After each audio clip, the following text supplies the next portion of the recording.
for me, as far as for like my predictions, I had gave up like 2 days ago. I think the Clipper game, I was like, nah. Or maybe after the Hawk game, I was like, nah, this team can't do it. Even after tonight, I'm going to go with my initial thought, and I still think they can repeat. As crazy as it fucking sounds, I still think this team can repeat. And I still think that they're going to repeat. Is it going to be easy? Hell no. But I feel like damn, I sound like a female when I say that. I feel like. Steph got some bottled up energy that he's waiting to let out. Clay got some bottled up energy that he's waiting to get out. Draymond wants to prove that he still can do it because he got a contract coming up. JP want to feel like he can do it because, hey, we might need to get rid of Draymond or y'all might have to trade me. You feel me? There's implications behind each of the top 7 guys that's going to play in the playoff rotation. So that's why I'm still like, I think they're going to do it. There's a lot behind it.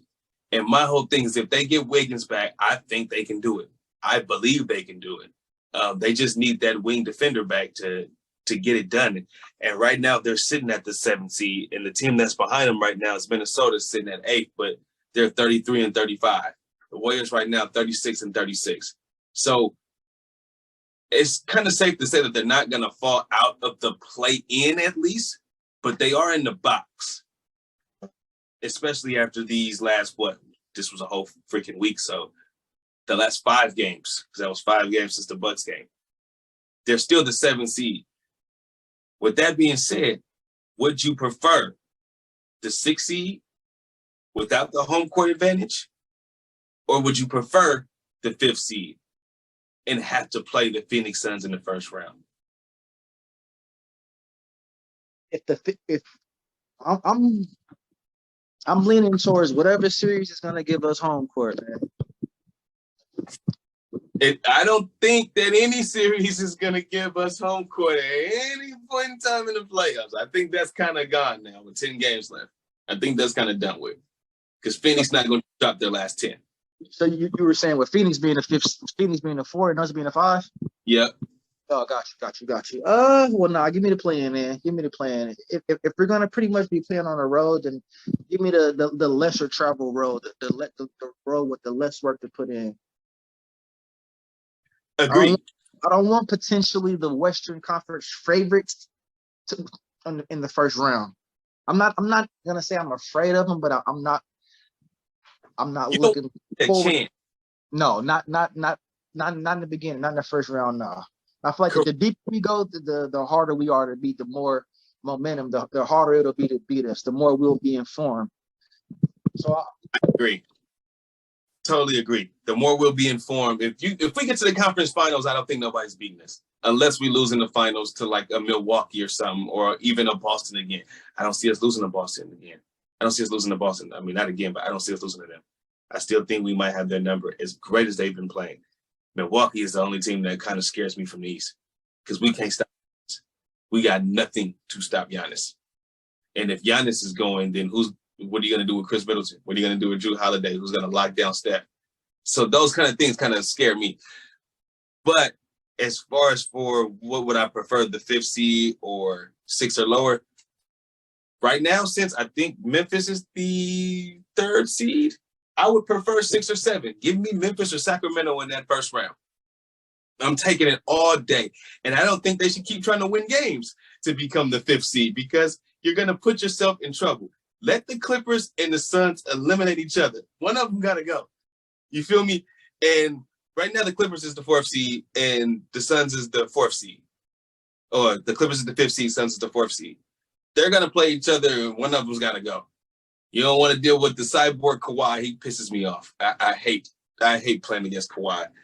That he don't miss. He's a cyborg. And you don't want to play against Kevin Durant. And if you do, you at least want to give it a chance where Kevin Durant got a little bit of wear and tear on his body. You want Chris Paul to have a little wear and tear on his body. Devin Booker, he's 24, 25. He's going to be fine. You know what I mean? Ayton's going to be fine.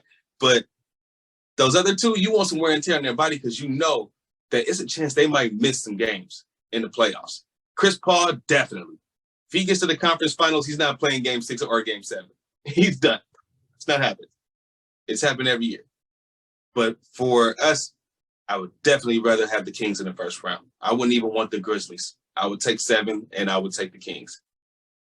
I agree. I feel like the NBA, pretty much everyone in the basketball world was looking to see that Warriors Kings first round matchup. So if I was to be able to pick an opponent, handpick an opponent that's in the playoffs right now, would definitely be the Kings. And if I had to stay away from a team, it would be the Suns. It'll be the Suns or the Clippers. I wouldn't want the Clippers either. Clippers too. But if I was to rank them out first, the Suns, just because of that KD matchup, I feel like that'll be a dream matchup for the NBA and the media. Every game would just be the intensity would be there, and I wouldn't want Draymond to have to go against KD. I can see them getting fired up, and though it'll be entertaining.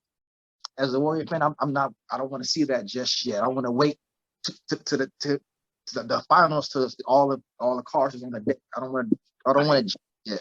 You know. I agree totally with that because even though I think the Warriors can beat Phoenix, and I think they will if they see them in the conference finals, the first round is always just such a toss-up. You just really never know because it's usually the best team usually wins in the first round, unless it's just a major upset. And right now, besides their big, well, I'm not counting Chris Paul, but besides their big three, who else do Phoenix have? Besides Kevin Durant, besides DeAndre Ayton, besides Devin Booker, who else do they have? And they showed that the other game against the Warriors, they really don't have much. Damian Lee, Torrey Craig. Now you're right. They're not as deep as they was in the past. They got my boy Payne. I like Payne. He a little spark plug off the bench. He's nice, but they gonna hurt not having Crowder, one of their best defenders. They're gonna hurt them dramatically, especially against a team like us. Not having Bridges, so not having both of them. Exactly, good call. I don't know how I missed that. Yes, Bridges as well, right? They've been missing Bridges since he's left, and he's been balling. He's joined Brooklyn, but like he was their best defender. Steph never had a good game against Mikal Bridges, never. Right. So for you to trade that guy, now you got to go against Steph. Who's going to guard him? Chris Paul. We just seen how that looked. Campaign. Book. Who gonna guard it? Good call. So that's why I'm like, we got Phoenix if we play them. That I don't think that's a problem. My only thing is them Clippers. They're deep. They're deep. They have a lot of shooters. A whole lot of shooters. And Ty Lue as a coach, hands up, hands out. Because the way that he's able to do what I be wanting Steve Kerr to do and make adjustments, like Ty Lue will make adjustments after 2 plays. Oh, he sees something, he gonna call timeout, and there's a whole adjustment happens. And he makes it happens quick. Steve Kerr will wait, and then be like, okay, well, let me stop the game. All right, guys, we gotta do this, we gotta do that, we gotta do this. No. I've heard of Ty Lue huddle before. All right, guys, so since they're doing this, we're going to do this, and this is going to stop this guy, and we're going to let this guy shoot corner shots, and we're going to only allow him to do it, and then we're going to collapse. He actually makes adjustments, and Steve Kerr, to me, don't really make those type of adjustments like that. So having that chess match, to me, will scare me more than him going against Monty Brown, or is that his name? Monty Williams, excuse me, with Phoenix. So just my opinion. Good call. You're right.